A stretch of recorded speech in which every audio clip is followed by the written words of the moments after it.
I'm only interested in one thing. I'm only interested in the thing that is binding us all together. No matter what you do in this room, no matter what your profession is, an entrepreneur, work for an agency, designer, developer, no matter what you do, always and forever, our job is to tell our story.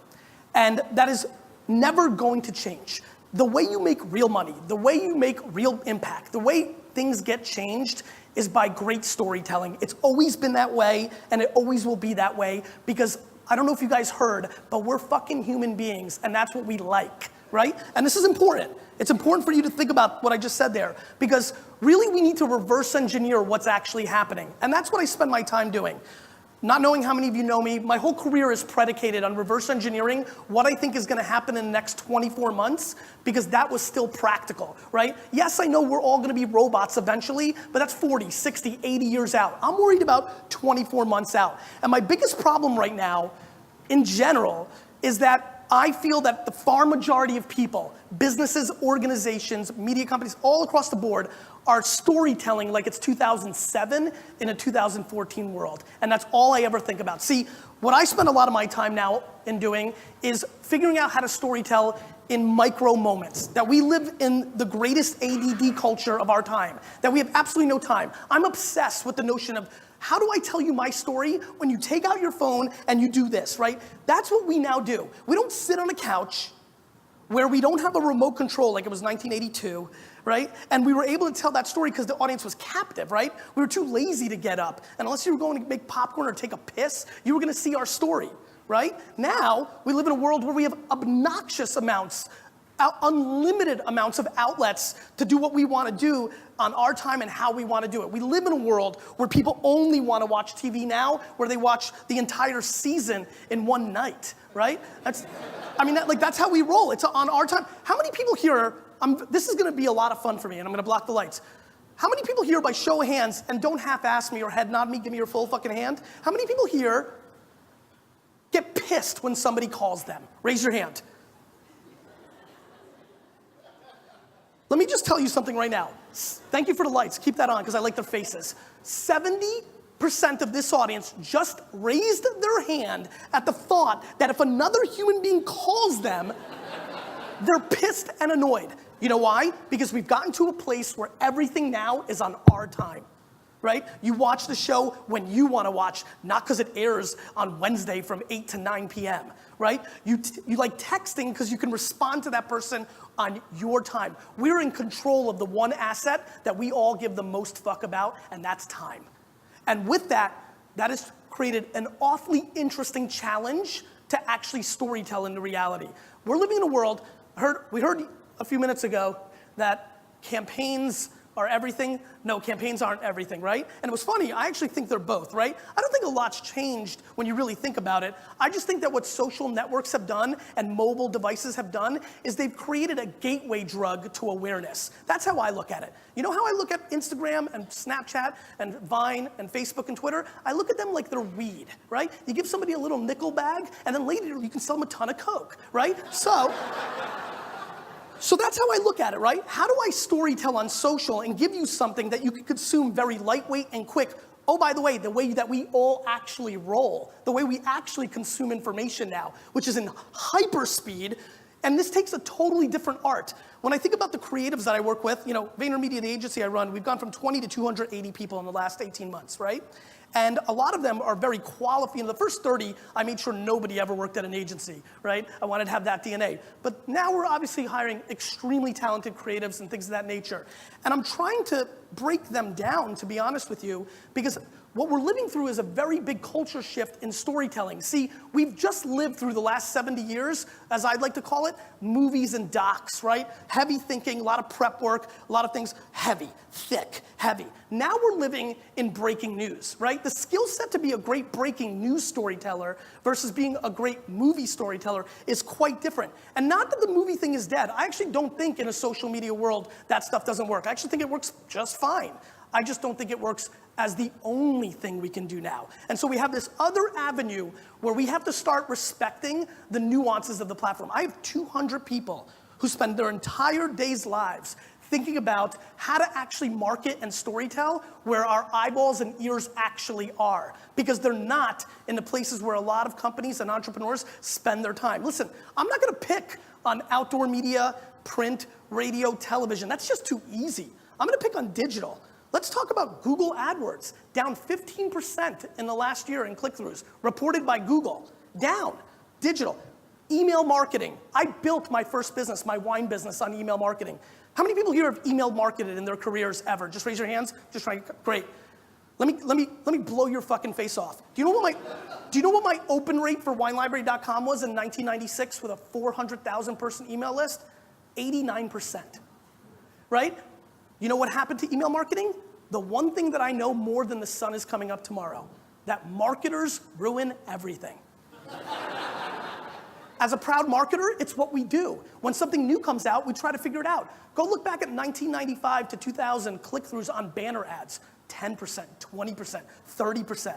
Now, if you get 0.01, you're a hero. Marketers ruined it, right? Email marketing really collapsed in the last 3-4 years. Why?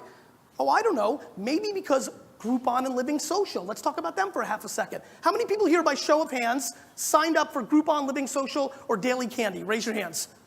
Okay, good. Love this crowd. Everybody. Do you guys go back with me for a second. Do you remember 4 years ago how you couldn't wait to get $40 of fucking sushi for 20 bucks?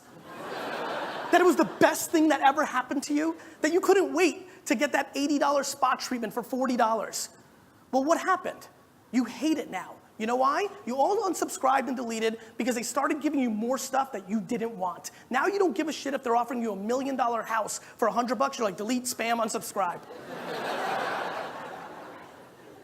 And the same thing's happening in social, inevitably, but then you start looking at why Facebook, in my opinion, Facebook's the worst PR company in the world. Like, Facebook should fire everybody in their PR department because they are positioning themselves so poorly when they're actually executing on the future of storytelling. Now, they're getting a little rogue because they're getting excited about their stock price and pushing a little too much to the paid. But the fact of the matter is, the notion of we are not great at self-policing the content we see and we don't unsubscribe. You're still following people on Facebook that dated your best friend 4 years ago. I mean, it's just what we do. We don't unsubscribe, right? And so the notion of letting the best quality content get to you based on your actions is going to happen. Whether the EdgeRank algorithm's right, whether Pinterest or Tumblr or somebody else, or Twitter clearly needs it, comes out with their own and it's better, that's up to the science nerds. I'll let the mathematicians take care of that horseshit. What I want us to focus on is this, which is one thing. Quality storytelling always wins, always. And what we need to do is one major thing, and this is where everybody gets fucked up. Everybody thinks it's about the content. And all the action right now is in the context. Let me explain. Everybody looks at social networks, and this is probably the smartest thing I'm gonna say, so maybe if you're gonna pay attention, just listen to this one statement.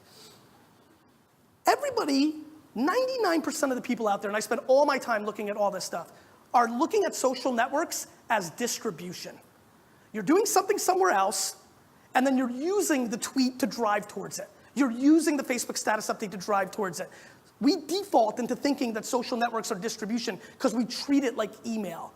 To really win in the world that we're all about to embark into, we need to start respecting all these platforms. And when I say social networks, I'm just using that as a general term to any websites where people actually spend time, right? And even better if we actually have an ability to create a profile on it and be part of the conversation, right? And so we have to start respecting the context and the nuances of the room.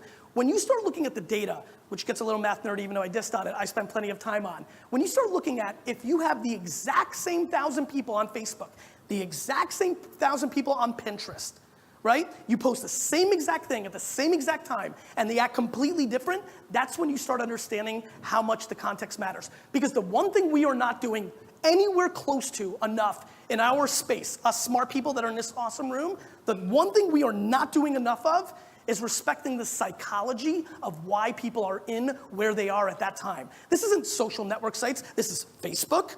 This is Pinterest. This is Instagram. This is Vine, Tumblr. They're very, very, very different. When you are on Facebook, that's an all-encompassing awareness around your social graph. When you're on Pinterest, your psychology is intent to buy or aspiration to buy.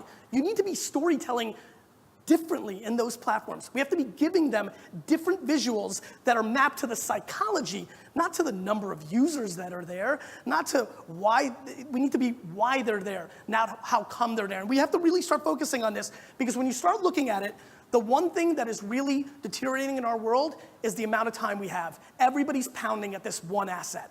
It's the one asset that none of us are gonna get more of, and the battle, the supply and demand of attention is completely out of control. Completely. Listen, if any of you grew up in Jersey or drive through Jersey, you know that I love outdoor media. Building Up Wine Library TV, I put up billboards of myself, mainly because I had that commute from New York and I just like looking at myself. I've got an ego like that. But I love outdoor media. It brand this, that, and the other thing. I've stopped being excited about outdoor media because I was looking around, and I've got something for you guys to all do. I know probably a lot of you live in a city, but the next time you're out of it or you're driving, do me one favor. Remember this talk. And when you're driving, look at 5 people. And I promise you, 3 of them are texting, right? Oprah's right. It's dangerous out there. It's getting real dangerous out there, right? So, my friends, outdoor media. My clients are spending hundreds of millions of dollars trying to tell stories on billboards. Meanwhile, customers aren't looking at billboards. They're not even looking at the fucking road anymore. And this doesn't take into account the fact that we have self-driving cars coming. You think you're gonna be looking at billboards? You're gonna be fucking working. We're gonna be fucking eating and talking and fucking chilling. I don't know. You know, and so we're living through a major culture shift, and the only thing anybody in this room should care about that is the same for everybody is where the eyes and ears of everybody are. That's what matters. Attention is the only commodity. It's the only asset, that we need to be paying attention to. And our customers, and we know this because everybody here is living it, we're doing different things. We're looking at more mobile devices. We're playing cops and robbers with advertising. Go look at the normal person that uses YouTube a lot. When they open up YouTube videos, they open up 14 tabs to let the ad run, and then they go back and actually watch it.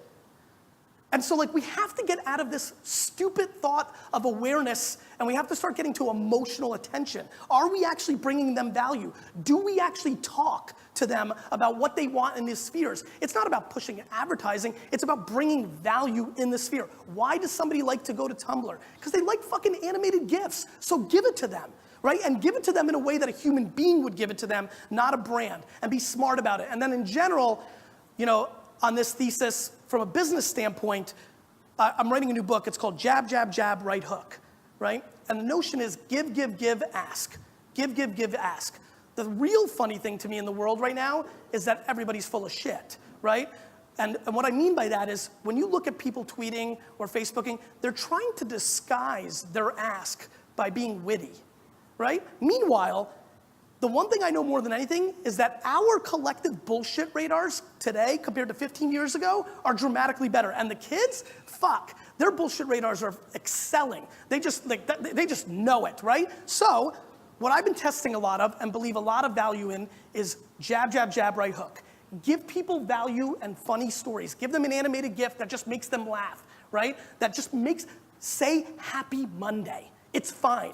You don't need a business objective for every piece of creative, because we live in a world now where it's not just about campaigns where you do 2 or 3 of them and you spend all your money. You live in a world where we're doing it every day, a lot of it. And so we have the freedom, the creative freedom to actually act human and bring a little value to them. Bring value, bring value, bring value. Respond, engage, bring value, make it funny, make it newsworthy. And then let's all become grown-ups once and for all and recognize we can ask for the business if we're just authentic about it. A funny thing happens when you give a fuckload of value up front. You guilt people into buying shit. And so like give value, act human, do the right thing, answer, be there for them, have good, everybody on like Twitter, everybody thinks you have to be funny on Twitter. Like funny is like the one characteristic that works up. Everything works on Twitter. It's a human platform, but the problem is most people don't want to be self-deprecating or have empathy or be kind. Like there's not that many, and nobody wants to put it out there. They think they want to put out something that gets retweeted. How about we listen instead of talk? People like that. Think about the friend that you would rather call instead of the friend that always calls you, and then think about who you want to hang out with, right? And so we have to act human. We have to bring value, and then you say value, value, value, and then you say, buy my fucking book. Right? And that's kind of the science. You know, boxing is known as the sweet science. That's why I used this metaphor for the title. It's how I think. I'm spending all my time and energy, and I highly recommend whatever energy you're spending on this, you spend more because the attention, the eyes, the ears of our consumers, they're clearly going in these places. They're clearly going in these places. And if we do not figure out the art and the science of how to actually storytell in them, not use them as just distribution. Realize how stupid it is to use the same picture on Instagram, Facebook, Twitter, and Tumblr. Realize that. Understand there's a real science in this, a real storytelling battle going on right now in these platforms, and understanding that you as an individual act differently when you go into a boardroom in a business meeting than you would when you go with your girls to Las Vegas for the weekend, than when you would when you go out with your boyfriend. You're still the same person, but the context of the room changes the way you storytell. Thank you.